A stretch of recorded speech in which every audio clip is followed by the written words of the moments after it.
Pakistan army interferes in such matters, then the Supreme Court of Pakistan has no authority. Supreme Court of Pakistan or any other institution in Pakistan is just a puppet. Now we know that the Pakistan army is involved. Even the brigadier of one of the units in Pakistan occupied Kashmir's Neelam Valley is the one who even laid the foundation stone for that coffee bar, which is constructed on the land of Sharda P temple. Even the stones that belong to the temple, that were carted away from the temple, are used to construct that coffee bar. So it clearly shows the level of desecration, the level of how the minorities are being treated in Pakistan. Their religious places are being desecrated. And one unfortunate thing is, you see, the POK, which is now with Pakistan, the Pakistan occupied Kashmir, this once used to be a Hindu majority place, but now you don't find a single Hindu, single Kashmiri Pandit or single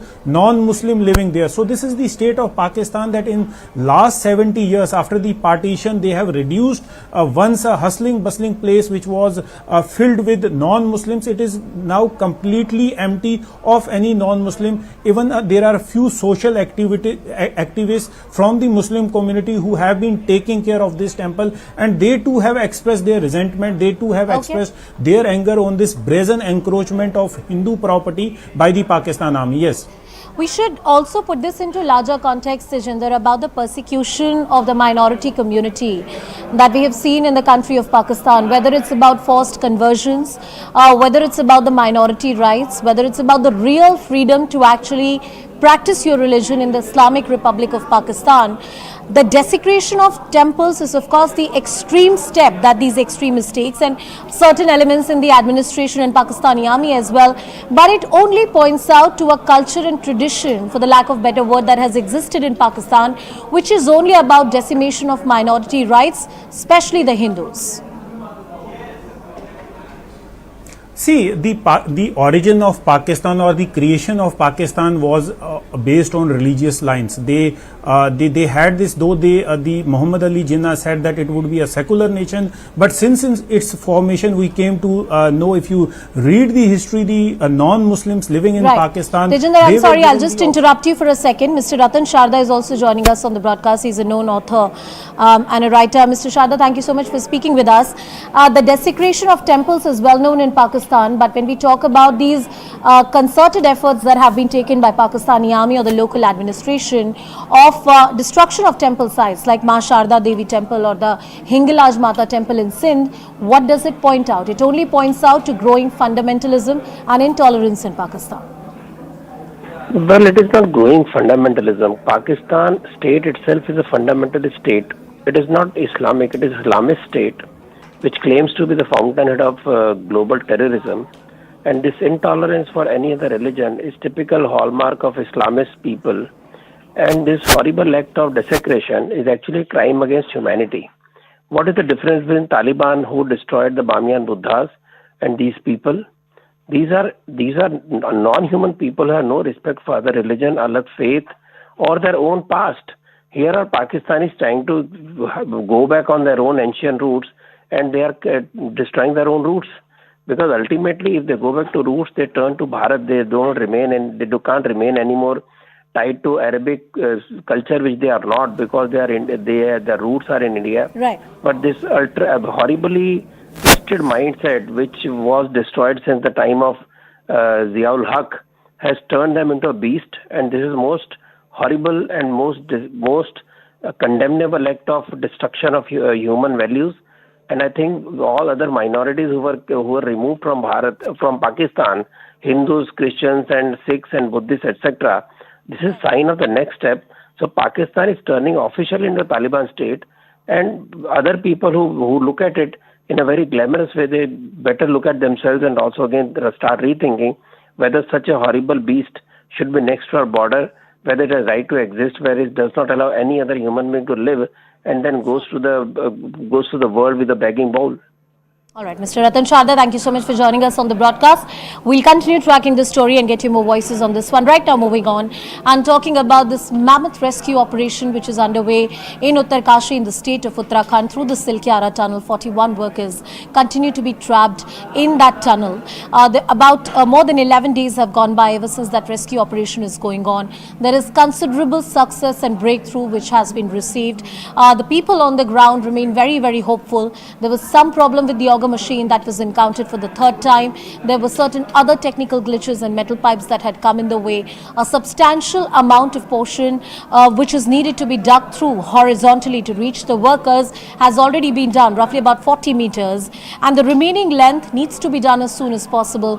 However, the workers at this point have been supplied with basic food, basic medicines that they need to survive there, hygiene products, so their well-being is being ensured to whichever extent it is possible.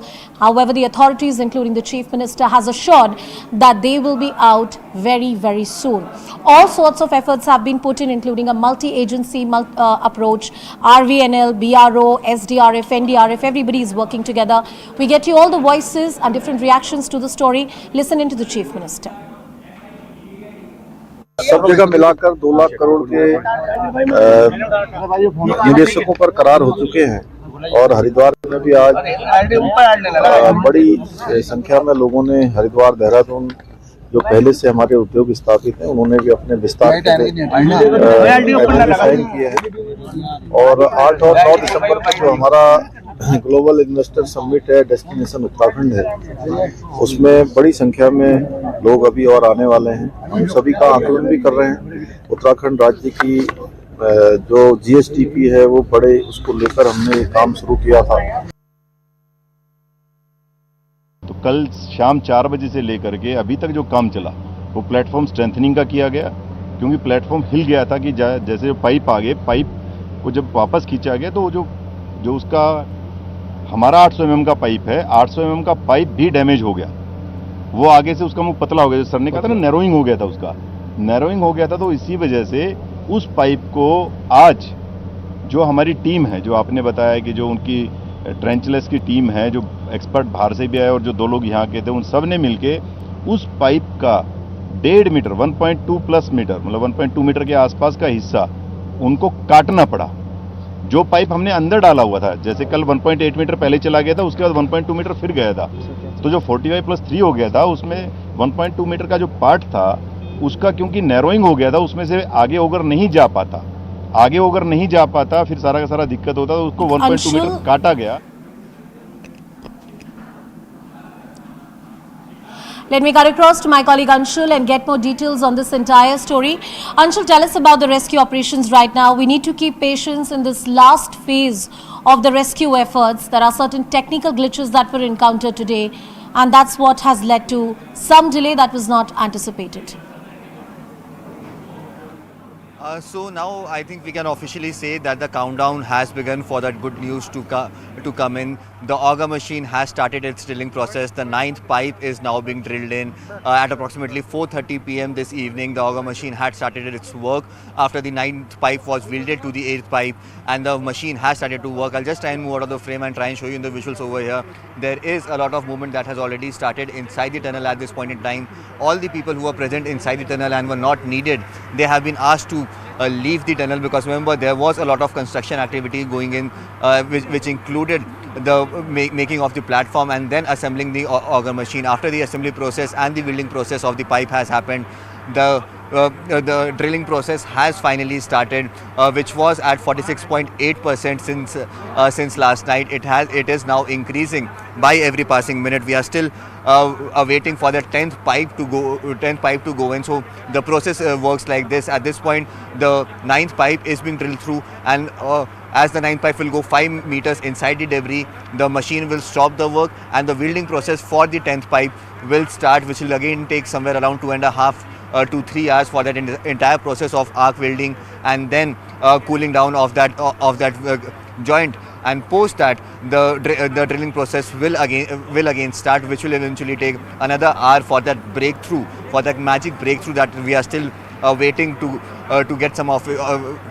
That we are still waiting to hear from the officials at this point in time. Once that breakthrough is made, so approximately in the next in the next 4 to 5 hours, we are expecting that that breakthrough will be achieved by the rescuers, and post that another 2 hours for the cleaning of the debris that might be inside the pipes, and then NDRF teams will rush inside with the paramedics, and people will start coming out. So by midnight, or probably later than that, an hour or so later than that, we can expect that these people will start coming out.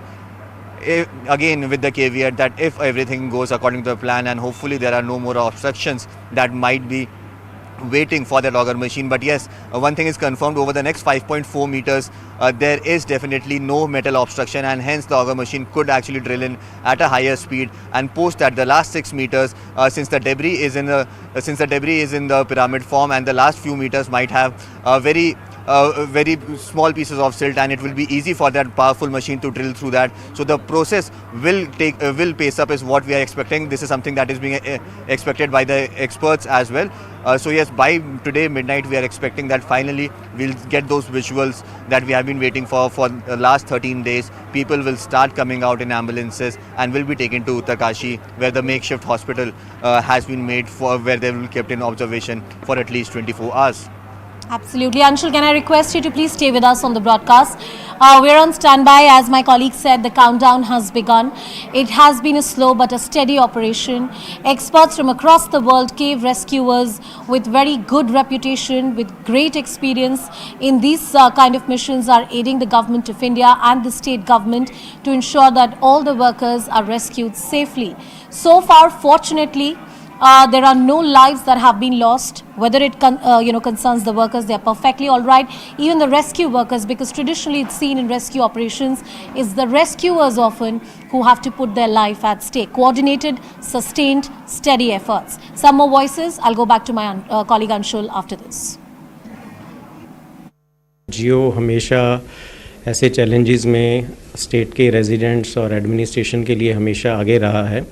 तो इस समय भी जब हमें department of telecommunication से और state administration से ये रिक्वायरमेंट आई, तो इमीडिएटली हमने अपनी टीम्स को मोबिलाइज़ किया, not only for network but एक सोशल ड्यूटी भी लेते हुए, और 24 घंटे के अंदर हमने वहाँ मोबाइल कनेक्टिविटी इस्टेब्लिश कर दी। पहले कुछ दिन सिर्फ जियो ही एक ऑपरेटर था जिसमें सारी तरह के लोग, चाहे अपने वो रेस्क्यू में लगे हुए सिक्योरिटी ऑपरेशंस थे या मेडिकल स्टाफ था या पुलिस स्टाफ था, सिर्फ जियो के नेटवर्क पे ही कम्युनिकेट कर पा रहे थे। जैसा बताया, आज भी 1200 से ज़्यादा लोग दिन में जियो का नेटवर्क यूज़ कर पाते हैं अपने डिफरेंट नीड्स के लिए। किसी को कॉल करनी है अपने नियर डियर वन से, किसी को डिफरेंट एडमिनिस्ट्रेशन अथॉरिटी से कोऑर्डिनेट करना है। टीम जियो हमेशा से स्टेप इन करती रही है। जब भी कभी कोई ह्यूमैनिटेरियन क्राइसिस आया हो, जब भी कभी गवर्नमेंट या एडमिनिस्ट्रेशन ने हमें रीच किया हो, या जब भी कोई मोमेंट ऑफ क्राइसिस रहा हो, तो टीम जियो ने हमेशा स्टेप इन किया है। और इसके कुछ उदाहरण हैं पास्ट में जो मैं बताना चाहूँगा। जैसे अभी 4 धाम की यात्रा कोविड 2019 पेंडेमिक के बाद शुरू हुई 3 साल के गैप से, तो एडमिनिस्ट्रेशन ने हमें अप्रोच किया कि जो पैदल पथ है, जो पेडेस्ट्रल रूट है 18 किलोमीटर का गौरीकुंड से लेकर केदारनाथ तक, वहाँ पे किसी भी ऑपरेटर की कवरेज नहीं है, और बहुत ज़्यादा जो श्रद्धालुओं को दिक्कत आ रही है और पुलिस या एडमिनिस्ट्रेशन उन तक पहुँच नहीं पाती। तो हमने उस दौरान रिकॉर्ड टाइम में 4 सॉल्यूशन लगाए पैदल यात्रा के पथ पर, और आज पूरे की पूरी पैदल यात्रा का पथ कवर करने वाली जियो पहली ऑपरेटर बनी। ड्रिलिंग मशीन है, उसको उसके फाउंडेशन पे स्ट्रांगली बिठाना था। वो काम हमने बहुत सहज तरीके से कर दिया है, जिसका प्रमाण ये है कि उसके ऊपर मशीन रात में चला करके हमने ऑगर को वापस खींच लिया है।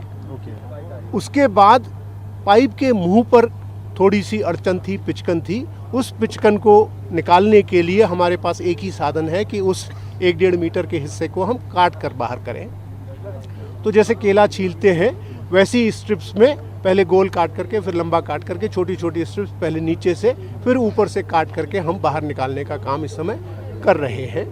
क्योंकि थोड़ा सा डिफ़िकल्ट काम है इसलिए उसमें समय लग रहा है, लेकिन मुझे उम्मीद है कि अगले 1-1.5 घंटे के अंदर वो काम हमारा कंप्लीट हो जाना चाहिए। Let me cut across back to my colleague Anshul, who's with us on the broadcast. Anshul, what will happen after the sunset? Do these rescue operations continue? Will they continue unabated for the next few hours? How does the rest of the day or the evening really looks like? Because it's a mountainous region and often the rescue missions have to halt after the sundown.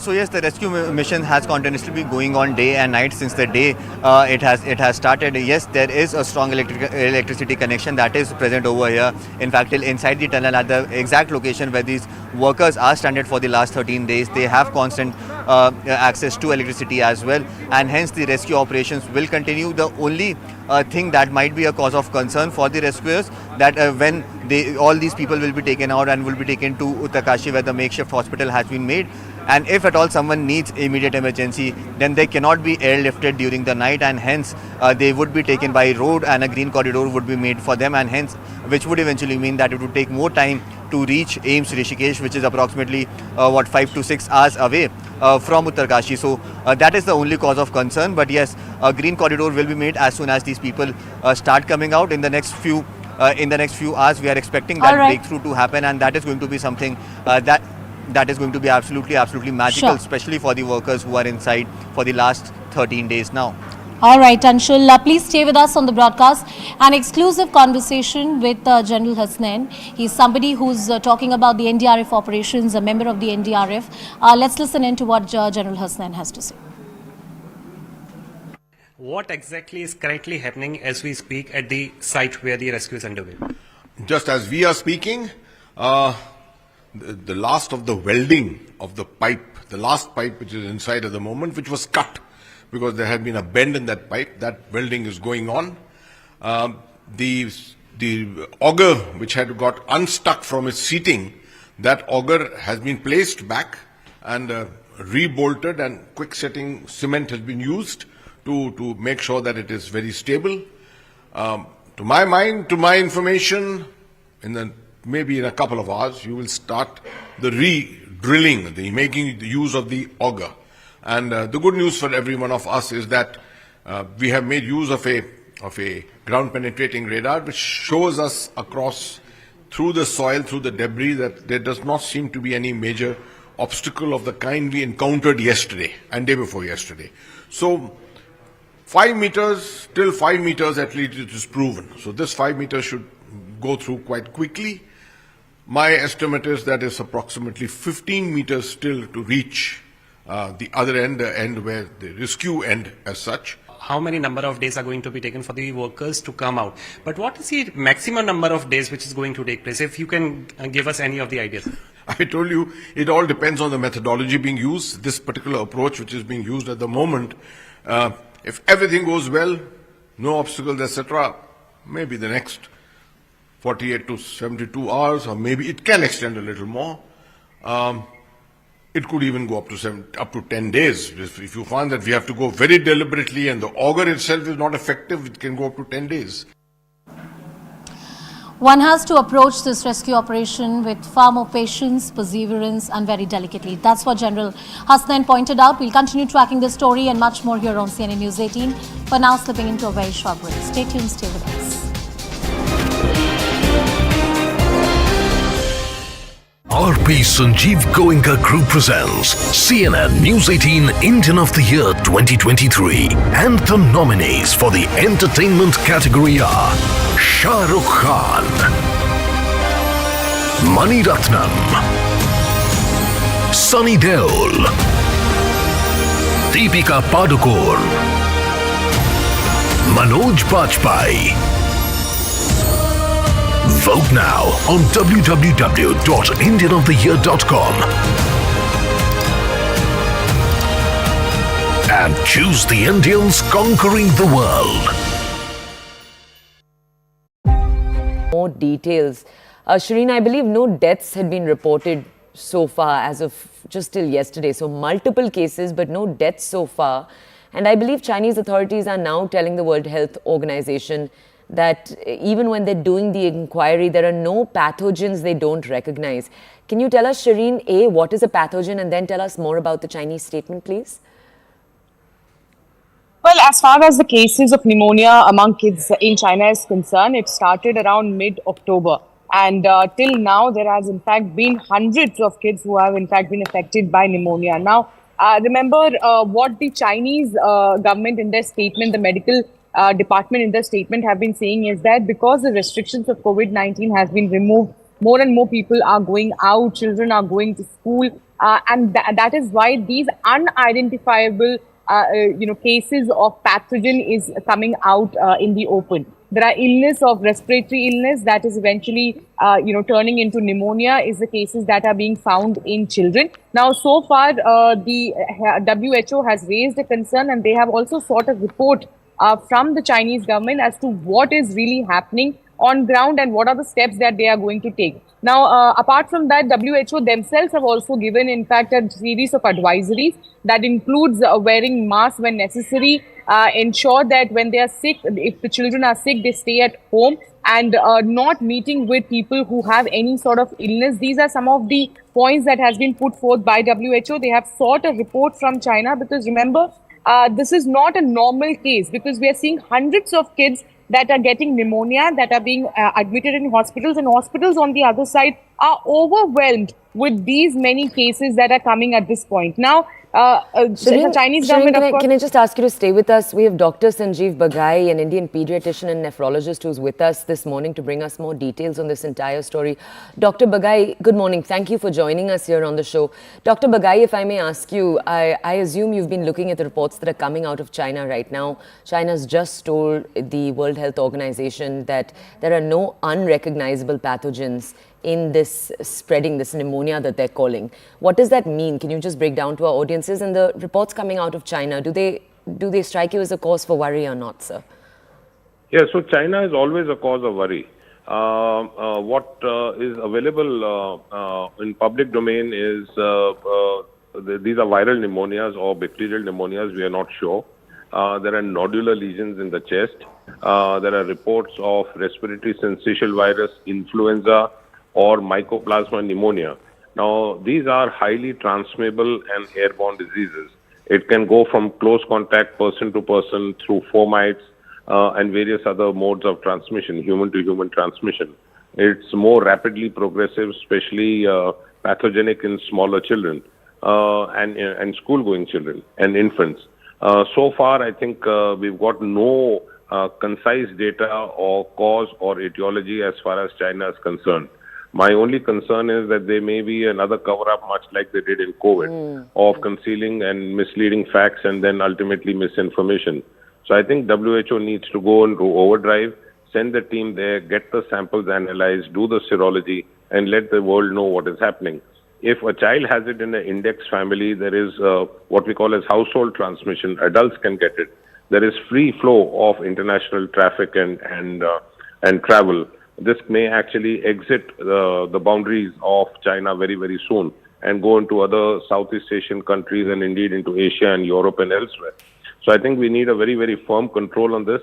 And I think WHO needs to be a lot more stricter, sterner, and a lot more proactive than what they did in the early part of COVID. Can I also ask you, sir, one of the sort of unfortunate byproducts of COVID is that we've heard of multiple cases of quote-unquote mysterious illnesses that have taken place across the world. To some degree, we've almost become averse. We hear the story and it's a story we've almost become used to.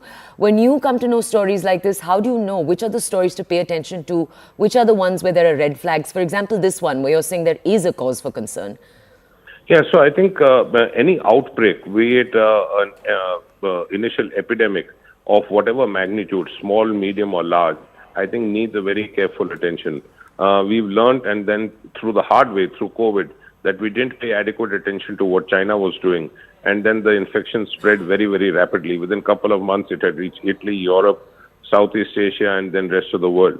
So anything which is airborne, any viral or bacterial infection which has human-to-human transmission or household contact transmission needs very, very aggressive attention. The other concern is we don't know what the impact of the immune status is after the prolonged zero COVID lockdown. And I'm sure there will be a lot of variations and a lot of mutations in a host of viruses because the society at large has not been exposed to develop what we call as the natural immunity. So there are a lot of factors to be considered from an immunological point of view. But I think this is a red flag. We need to be cautious. We cannot believe what China says. That we've learned through the hard way. And I would request that WHO sends its team immediately and gets an unbiased report within a week or so. Okay, can I ask you one last question, sir? One of the things you talked about a little earlier was that the World Health Organization was not as proactive when COVID took place. If we were to assume the organization may act similarly in this case too, sir, what can India do, especially because in some ways we have porous borders in the sense that travel takes place, China to India, India to China every day. You have flights going, for example. Is there more at this moment India can do, or would it be too early? I think we need to start just looking out for early signs. If the infection is still localized in China, the real worry is that no one believes what China says. So the real impact is that especially in international traffic, we then, for any passenger who's been to China or recently, at least in the past 2 weeks, would have to be screened in exit and entry. That puts a huge manpower and financial resource burden on the parent country and the neighboring countries. So I think we need to be very, very careful. India is a very strong representation in WHO, and I would request the Indian government to put adequate pressure on WHO to screen what is happening there, to get the serology and put it in public domain. No one is safe till everyone is safe. And I think...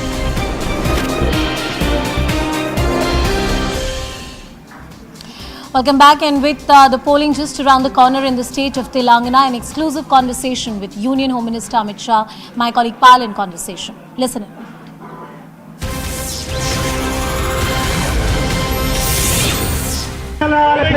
Union Home Minister Amit Shah is on a campaign trail in Telangana. He joins us. Amit bhai, जिस तरह का जन सैलाब दिख रहा है, आपको लग रहा है परिवर्तन दिख रहा है? निश्चित रूप से मैं तेलंगाना में जहाँ जहाँ गया मैंने परिवर्तन की ललक देखी है और यहाँ भारतीय जनता पार्टी विजयी होने जा रही है। आपने बहुत सारे वादे किए हैं, ओबीसी सीएम का भी वादा किया है और कांग्रेस और बीआरएस कह रहे हैं कि ये अपीसमेंट है। किसका अपीसमेंट है? और 4% मुस्लिम आरक्षण अपीसमेंट नहीं है क्या? हमने तो बैकवर्ड क्लास को न्याय करने के लिए किया। हम हमारे वादे पर कायम हैं। हम बैकवर्ड क्लास का सीएम भी बनाएंगे और माड़ीगा को एससी रिजर्वेशन में वर्टिकल आरक्षण भी देंगे और 4% मुस्लिम आरक्षण समाप्त कर एससी, एसटी और ओबीसी का आरक्षण बढ़ाएंगे। आपने 2-3 जो इम्पोर्टेंट वादे किए उसमें जो वादा किया था कि टर्मरिक बोर्ड फॉर्म हो गया, अमित भाई टर्मरिक का बोर्ड फॉर्म हो गया और अब शुगर मिल्स खोलने के कितना आश्वस्त है?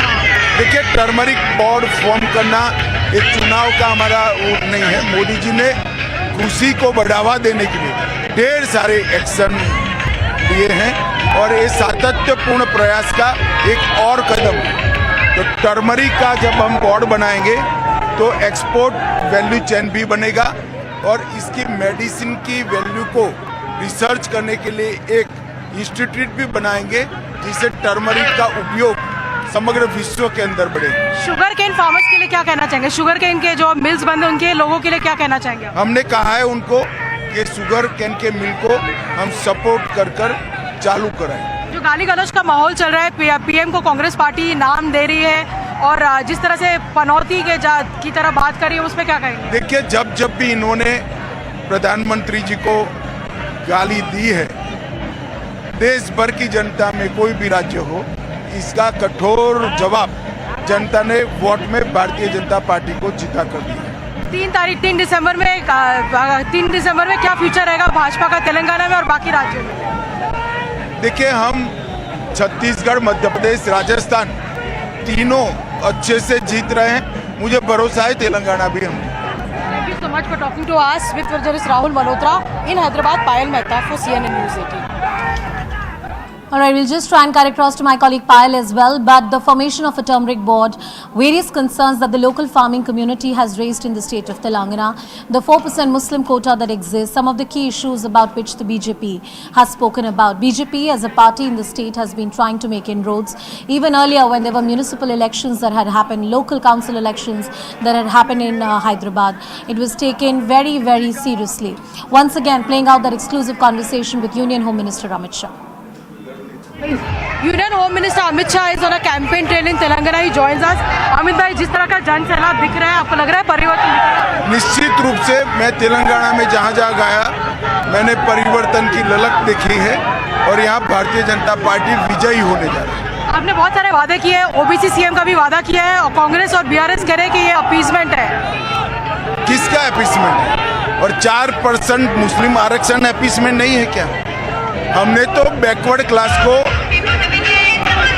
न्याय करने के लिए किया। हम हमारे वादे पर कायम हैं। हम बैकवर्ड क्लास का सीएम भी बनाएंगे और माड़ीगा को एससी रिजर्वेशन में वर्टिकल आरक्षण भी देंगे और 4% मुस्लिम आरक्षण समाप्त कर कर एससी, एसटी और ओबीसी का आरक्षण बढ़ाएंगे। आपने 2-3 जो इम्पोर्टेंट वादे किए उसमें जो वादा किया था कि टर्मरिक बोर्ड फॉर्म हो गया, अमित भाई टर्मरिक का बोर्ड फॉर्म हो गया और अब शुगर मिल्स खोलने के कितना आश्वस्त है? देखिए, टर्मरिक बोर्ड फॉर्म करना एक चुनाव का हमारा वो नहीं है। मोदी जी ने कृषि को बढ़ावा देने के लिए ढेर सारे एक्शन लिए हैं और ये सातत्यपूर्ण प्रयास का एक और कदम है। तो टर्मरिक का जब हम बोर्ड बनाएंगे तो एक्सपोर्ट वैल्यू चेन भी बनेगा और इसकी मेडिसिन की वैल्यू को रिसर्च करने के लिए एक इंस्टीट्यूट भी बनाएंगे जिससे टर्मरिक का उपयोग समग्र विश्व के अंदर बढ़ेगा। शुगर केन फार्मर्स के लिए क्या कहना चाहेंगे? शुगर केन के जो मिल्स बंद हैं उनके लोगों के लिए क्या कहना चाहेंगे? हमने कहा है उनको कि शुगर केन के मिल को हम सपोर्ट कर कर चालू कराएं। जो गाली गलौज का माहौल चल रहा है, पीएम को कांग्रेस पार्टी नाम दे रही है और जिस तरह से पनौती के की तरह बात कर रही है उसमें क्या कहेंगे? देखिए, जब भी इन्होंने प्रधानमंत्री जी को गाली दी है, देश भर की जनता में कोई भी राज्य हो, इसका कठोर जवाब जनता ने वोट में भारतीय जनता पार्टी को जीता कर दिया। 3 दिसंबर में क्या फ्यूचर रहेगा भाजपा का तेलंगाना में और बाकी राज्यों में? देखिए, हम छत्तीसगढ़, मध्य प्रदेश, राजस्थान तीनों अच्छे से जीत रहे हैं। मुझे भरोसा है तेलंगाना भी हम। Thank you so much for talking to us with journalist Rahul Malhotra in Hyderabad. Payal Mehta for CNN News 18. Let me cut across to my colleague Payal, who had that exclusive conversation with Union Home Minister Amit Shah. Payal, we heard that conversation. Tell us first about the key takeaways from that, and more importantly, what is the BJP's poll plank in the state of Telangana? What is it that they are promising to the people of the state? Well, what they're saying is essentially that the corrupt parties, whether it is the Congress or the BRS, they'll be done away with. People want a change, and the change in the perspective is going to be BJP. That's the confidence Amit Shah is really giving over there. He's also saying that he's very confident that people do understand that development means everything, and that's the reason the promises made by the BJP, whether it is to set up the turmeric board, which has already happened, or to even support the sugarcane farmers by opening the sugar mills, is something also which is the BJP is committed to. On the question on whether or not the BJP should be projecting a OBC CM face, Amit Shah has really questioned that. He's questioned the opposition parties. He said, Anusha, that if these parties are promising 4% Muslim reservation, is that not appeasement? So why should they point fingers at us? So obviously it's a very, very confident Amit Shah. This is his second roadshow of the day. He's going to go another to another location for another roadshow as well. He's been somebody who's been spearheading the BJP's line of attack as far as the opposition is concerned. Whether it is the BRS here in the state which is in power, or even the Congress party which is at the opposition in the centre.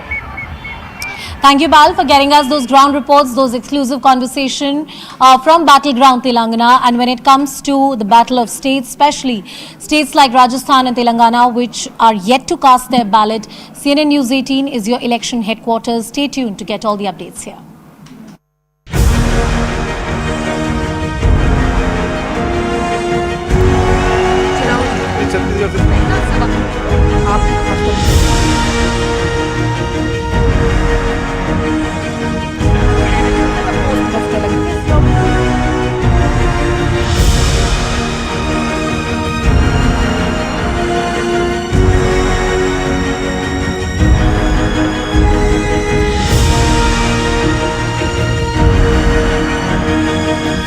Facing that, it's the semi-final ability of Congress to become a slight edge there.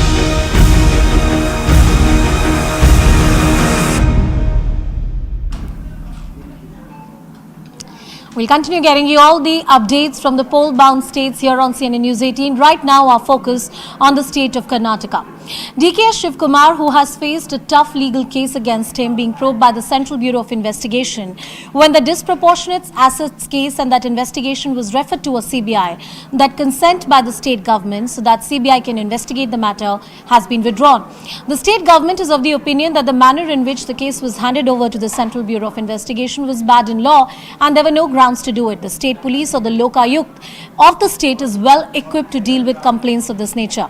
Mr. DK Shivkumar did not speak much about this. He said that he doesn't want to be his own lawyer. As far as this matter is concerned, it's not surprising because he's the sitting minister and the deputy chief minister in the state.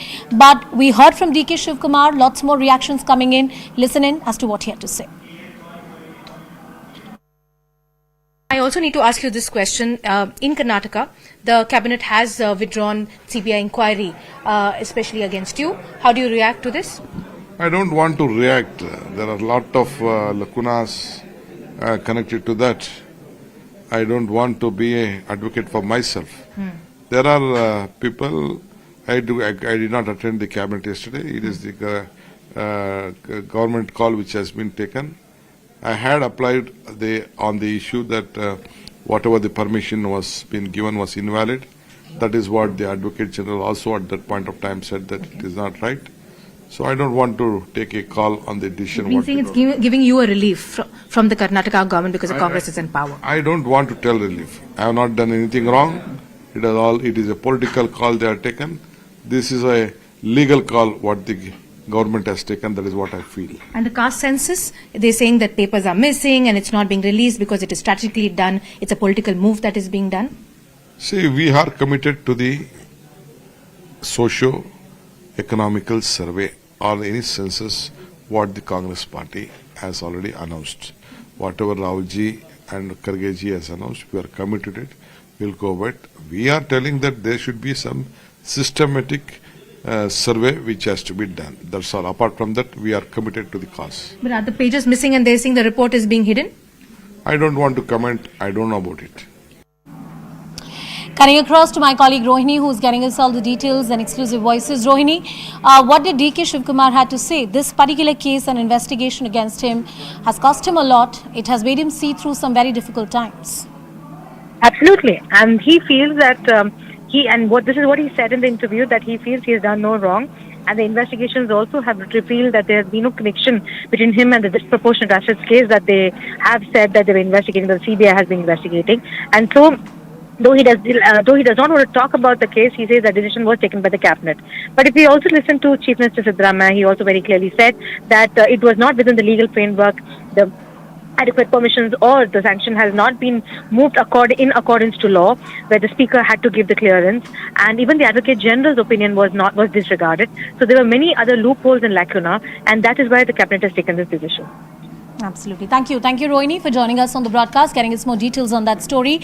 Well, lots more political reactions lined up when a state and especially Congress party withdraws the consent against its own leader in favor of DK Shivkumar. It is bound to create some kind of political ripple, especially the attack coming in from the opposition. Listen into the voices and reactions on the story. My argument has been that they misuse their power. They went against the guidelines of the CBI, against the opinion of the then AG, and handed it over to CBI with no FIR, no charge sheet being filed. There was no justification whatsoever on why the local administration or the local police, whether it's the Lokayukta or whether it is the CID or whether it's the police, why they could not handle this. Show me one DA case of Karnataka that has been handled by CBI earlier. This is a completely illegal way of doing things to ensure that they tied up Mr. DK Shivkumar in false cases.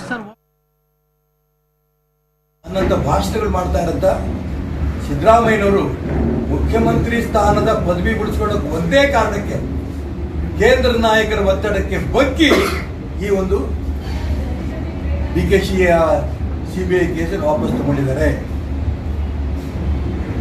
ಸಿದ್ದರಾಮಯ್ಯನವರು ಮುಖ್ಯಮಂತ್ರಿ ಸ್ಥಾನ ಮುಖ್ಯ ವಿನಃ ನ್ಯಾಯ ಮುಖ್ಯ ಅಲ್ಲ, ಸಂವಿಧಾನ ಮುಖ್ಯ ಅಲ್ಲ. ಇವರು ಕೋರ್ಟ್ಗೆ ಹೋಗಿದ್ದಾರೆ. ಎಲ್ಲ ಕೋರ್ಟಲ್ಲಿ ಇವರು ಅರ್ಜಿ ತಿರಸ್ಕಾರ ಆಗಿದೆ. ಅಲ್ಲಿ ಇವರು ವಾದ ಮಾಡಿಲ್ವಾ? ಸ್ಪೀಕರ್ ಪರ್ಮಿಷನ್ ತಗೊಂಡಿಲ್ಲ, ಅವ್ರ ಪರ್ಮಿಷನ್ ತಗೊಂಡಿಲ್ಲ, ಇವ್ರ ಪರ್ಮಿಷನ್ ತಗೊಂಡಿಲ್ಲ ಅಂತ. ಇದೆಲ್ಲ ಗೊತ್ತಿದ್ದು ಕೂಡ ಎಲ್ಲಾ ನ್ಯಾಯಾಲಯಗಳು ಕೂಡ ತಿರಸ್ಕಾರ ಆಗಿರುತ್ತಾನೆ. ಎಲ್ಲ ನಮಗೆ ಸಂಬಂಧ ಇಲ್ಲ. ನಾವು ಪ್ರೊಸೀಜರ್ ಅಲ್ಲೆಲ್ಲ ಆಗಿರ್ಬೋದು, ಆದರೆ ಪ್ರೊಸೀಜರಲ್ ವಿಚಾರ ಬಂದಾಗ ಸರ್ಕಾರಕ್ಕೂ ಜವಾಬ್ದಾರಿ ಇದೆ ಅಲ್ವಾ. ಹಾಗಾಗಿ ನಾವು ಅದನ್ನ ಬಗ್ಗೆ ನಾವು ಕ್ರಮ ವಹಿಸಿದ್ದೇವೆ ವಿನಃ ಅವರ ಮೆರಿಟ್ ಆಫ್ ದಿ ಕೇಸಿಗೆ ನಾವು ಹೋಗಲೇ ಇಲ್ಲ. ಸರ್, ಈಗ ಇಲ್ಲಿ ಇರ್ತಕ್ಕಂಥದ್ದು ನೈತಿಕತೆ ಪ್ರಶ್ನೆ. ಬಿಜೆಪಿ ಸರ್ಕಾರದ ವಿರುದ್ಧ ಭ್ರಷ್ಟಾಚಾರ ಆರೋಪ ವಿರುದ್ಧ ಹೋರಾಟ ಮಾಡಿ ಬಂದಿದೆ. ಈಗ ಆರೋಪ ಹೊತ್ತಿದ್ದಂಥ ಸಂದರ್ಭದಲ್ಲಿ ರಕ್ಷಣೆಗೆ ಮುಂದಾದ್ರ ಅಂತಕ್ಕಂಥ ಒಂದು ನೈತಿಕತೆ ಪ್ರಶ್ನೆ ಇದ್ದಿದೆ. ಅವ್ರ ವ್ಯಾಖ್ಯಾನ ಅವ್ರಿಗೆ ಬಿಟ್ಟಿದ್ದು. ಭಾರತೀಯ ಜನತಾ ಪಾರ್ಟಿಗೆ ಅಥವಾ ಜನತಾ ದಳದವರಿಗೆ ಅವ್ರು ಏನು ವ್ಯಾಖ್ಯಾನ ಮಾಡ್ತಾರೆ ಅದು ಅವ್ರಿಗೆ ಬಿಟ್ಟಿದ್ದು. ನಾವು ಕಾನೂನಿನ ಚೌಕಟ್ಟಿನಲ್ಲಿ ಏನು ಮಾಡಬೇಕೋ ಅದನ್ನು ಮಾಡಿದ್ದೇವೆ. ಪ್ರೊಸೀಜರಲ್ ಲ್ಯಾಪ್ಸನ್ನು ನಾವು ಕೋರ್ಟಿನ ಗಮನಕ್ಕೆ ನೀವು ಮಾಡಿರ್ತಕ್ಕಂಥದ್ದು ಸರಿ ಇಲ್ಲ ಅಂತ ಹೇಳಿ ನಾವು ಅವರಿಗೆ ತಿಳಿಸಿದ್ದೇವೆ. ಹಿಂದಿನ ಸರ್ಕಾರ ಮಾಡಿದ್ದು ಡಿಸಿಷನ್ ಸರಿ ಇಲ್ಲ, ಅದರಿಂದ ನಾವು ಈಗ ಕರೆಕ್ಟಿವ್ ಮೆಷರ್ಸ್ ತಗೋಬೇಕಲ್ಲ ಯಾರಾದ್ರೂನೇ. Well, we'll continue tracking that story. Much more here on CNN News 18. Lots lined up here on The Nation at 5. Slipping into a very short break. Stay tuned, stay with us.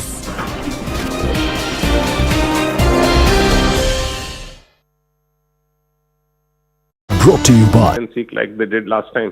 The World Health Organization officially seeking a detailed report from the nation on an increase in respiratory illnesses and cases of pneumonia in children. This move came after media reports that Chinese hospitals have been overwhelmed with sick children in two regions in particular, one of which is the capital, Beijing. This is as an outbreak of pneumonia escalates in cities across the country, and this is as the country continues to grapple, remember, with the aftermath of COVID. Still, this is the World Health Organization. They asked Chinese authorities of this. Now, these are the updates we have so far. We'll wait for a reporter to join us to bring us more details. But it is reported also that China has responded to it. We'll share China's response in just a second with you. We'll also bring you more details. Remember, China has been dealing with this, what they've called a mysterious pneumonia outbreak that's spread particularly in Chinese schools, as we've told you, resulting in hospitals being overwhelmed with sick children. Now, my colleague Shireen is with us right now to bring us more details. Shireen, I believe no deaths had been reported so far as of just till yesterday. So multiple cases, but no deaths so far. And I believe Chinese authorities are now telling the World Health Organization that even when they're doing the inquiry, there are no pathogens they don't recognize. Can you tell us, Shireen, A, what is a pathogen, and then tell us more about the Chinese statement, please? Well, as far as the cases of pneumonia among kids in China is concerned, it started around mid-October.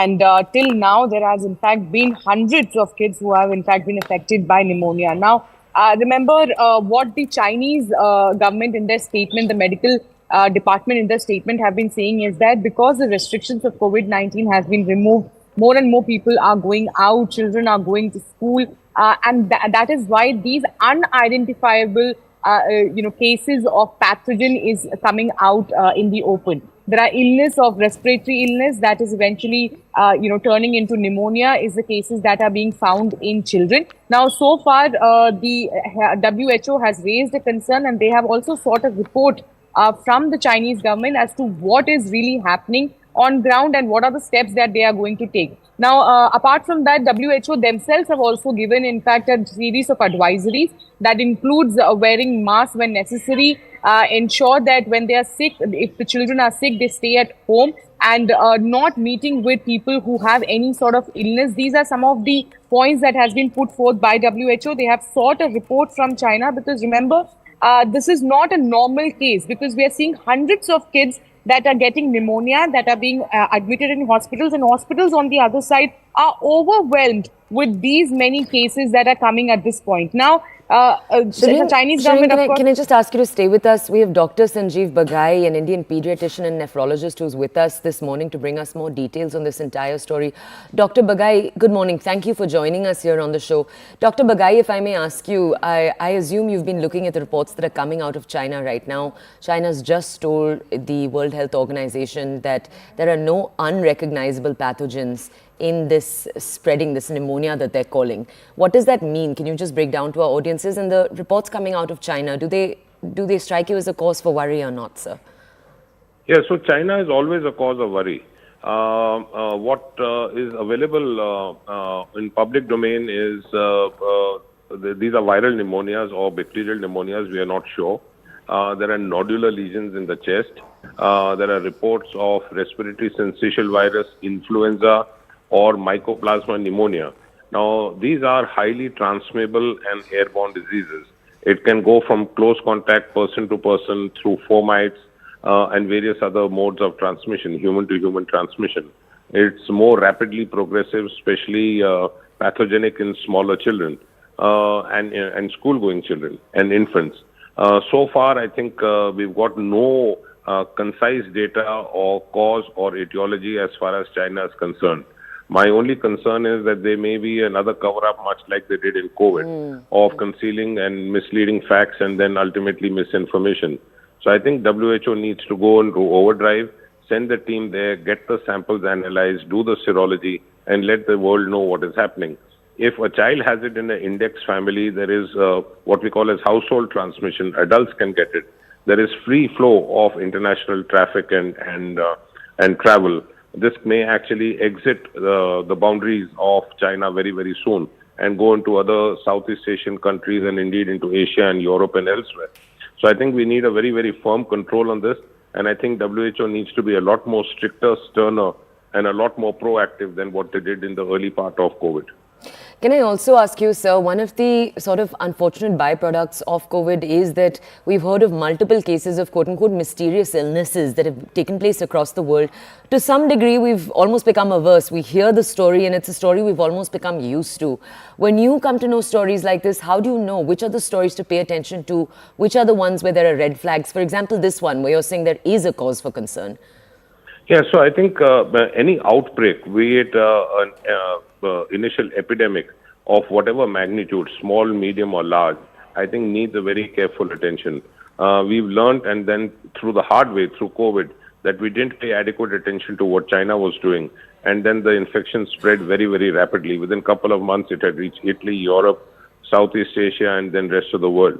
So anything which is airborne, any viral or bacterial infection which has human-to-human transmission or household contact transmission needs very, very aggressive attention. The other concern is we don't know what the impact of the immune status is after the prolonged zero COVID lockdown. And I'm sure there will be a lot of variations and a lot of mutations in a host of viruses because the society at large has not been exposed to develop what we call as the natural immunity. So there are a lot of factors to be considered from an immunological point of view, but I think this is a red flag. We need to be cautious. We cannot believe what China says. That we've learned through the hard way.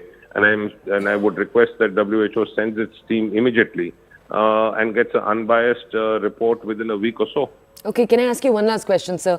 One of the things you talked about a little earlier was that the World Health Organization was not as proactive when COVID took place. If we were to assume the organization may act similarly in this case too, sir, what can India do, especially because in some ways we have porous borders in the sense that travel takes place China to India, India to China every day. You have flights going, for example.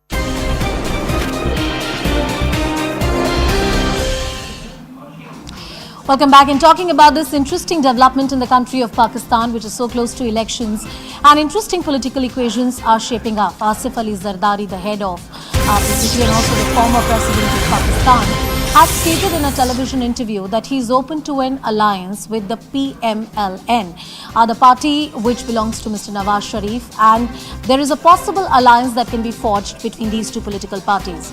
Of course, there are certain caveats that he has put in there, including the Sindh region, which continues to be very important for Asif Ali Zardari. This also goes on to show how the Pakistani army continues to control the establishment, the civilian government, whether it's any political party in the country of Pakistan. We'll listen in to that interview that he had given, Asif Ali Zardari speaking about the possible alliances that he may have and what are the prospects for his own political party in the country of Pakistan. Listen. तो आपका ख्याल है कि नवाज शरीफ साहब lead नहीं करेंगे? मेरा ख्याल है कि दूसरी पार्टीज भी हैं, इंडिविजुअल्स भी हैं, independents individuals from other parties. अच्छा, पीपल्स पार्टी भी है। आप हमें क्यों अंडर एस्टिमेट करते हैं? हमें भाई पहले उनको हमने मौका दिया, अब हमारा चांस है, उनका काम है हमें मौका दें। तो आपने कोई ऐसी गेम लगाई है कि आपका चांस दोबारा बन जाए? पहले तो आपने उनके लिए गेम लगाई, अब आप अपने लिए लगाएंगे? अब हम अपने लिए लगाएंगे, पाकिस्तान के लिए लगाएंगे। Cutting across to my colleague Abhishek, who is with us on the broadcast. Abhishek, more context and perspective to these comments by Asif Ali Zardari.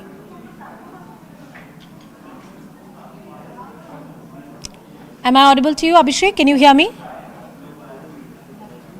All right, we'll try and connect with Abhishek and get more details. But right now, it's a caretaker government in the country of Pakistan. You know the kind of turbulent times that Imran Khan is seeing right now. He continues to be an important factor in the politics of Pakistan. This multi-party competition in the country, the most important player are not these political parties, but the Pakistani army, which eventually it is said will decide which political party, which leader comes to power and what kind of alliances are shaped. Asif Ali Zardari in that interview clearly points out that he would expect and he hopes that Nawaz Sharif will not take a front seat. Nawaz Sharif would want to be in the background and he would want to be the face of the government and occupy the position of power. Abhishek is with us on the broadcast. Abhishek, I hope you can hear me. More context and perspective to what Asif Ali Zardari has said. Well, it's very natural that the allies will have to fight, will have to bargain hard to have more, profit, more number of seats, more number of cabinet, and more influence in the post-general election scenario of Pakistan, which is going to be one of the historic kind, because Imran Khan, who had been the Prime Minister for 4 years in Pakistan, he is behind the bars. PTI, though it is not banned, but its prospect looks very weak because of the absence of Imran Khan and many other political leaders from the same party who have deserted Imran Khan as well. Nawaz Sharif, who had been brought back, it is believed that the army had been, backing Nawaz Sharif, and army had made it conducive for Nawaz Sharif to come back to Pakistan and lead his party. He has a very experienced leader. He's very popular, and he has a very appeal among the masses, and he could emerge as one of the most strong contender in for the Prime Minister's post. But Asif Ali Zardari's commentary right now is a bargaining chip that he wants to ensure that in the post-election scenario, his party, his son, and he himself gets the prime postings that could include having a presidential post a second time and a key portfolio for his son and his other family members, and closes also if PMLN and PPP makes a coalition government in Pakistan. Absolutely. Thank you, Abhishek, for putting that in perspective and getting us all those details. Well, shifting our focus to the battle of states, Rajasthan, it polls tomorrow. That ballot will be cast and the voters are going to decide whether it's Ashok Gehlot who retains power, or like the tradition of Rajasthan is, it's a swing state, belongs to either BJP or Congress. BJP will come back to power. Gajendra Singh Shekhawat, one of the tall leaders in the state, what he has to say about his party's prospects. Listen in. Shekhawat ji, polling बस शुरू ही होने वाला है राजस्थान में, इतना लंबा campaign रहा है, आपका क्या फीडबैक है, क्या होने वाला है राजस्थान में? देखिए, अब बिल्कुल स्पष्ट हो गया है पोलिंग के बाद में, और जिस तरह का समर्थन और समर्पण राजस्थान की जनता का इस पूरे चुनाव अभियान में मिला है, ये बिल्कुल स्पष्ट हो गया है कि राजस्थान के सभी क्षेत्रों से भारतीय जनता पार्टी प्रचंड बहुमत के साथ में जीत करके आ रही है। गहलोत साहब ने सर कल प्रेस कॉन्फ्रेंस किया, उसमें बोला कि सभी बीजेपी लीडर्स ने मेरे पे धावा बोल दिया राजस्थान में, इतने प्रधानमंत्री ने, अमित शाह ने, मुझे क्या क्या नहीं कहा गया।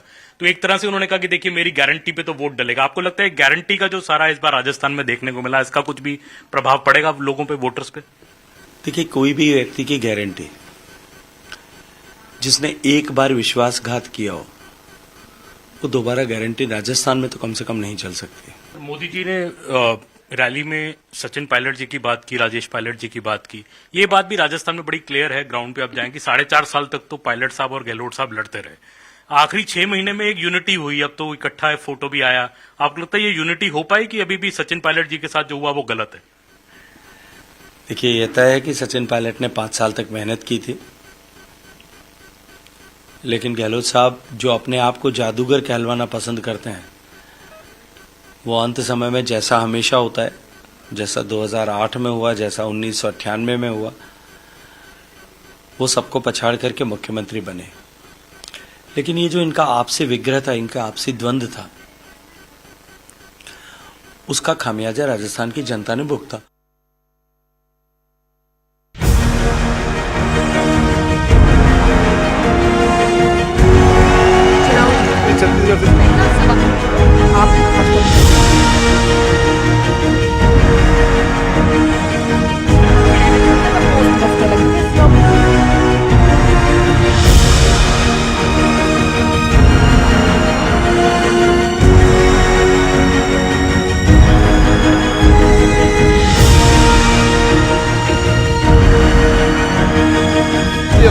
That is the semi-finality of obviously giving on a slight edge there.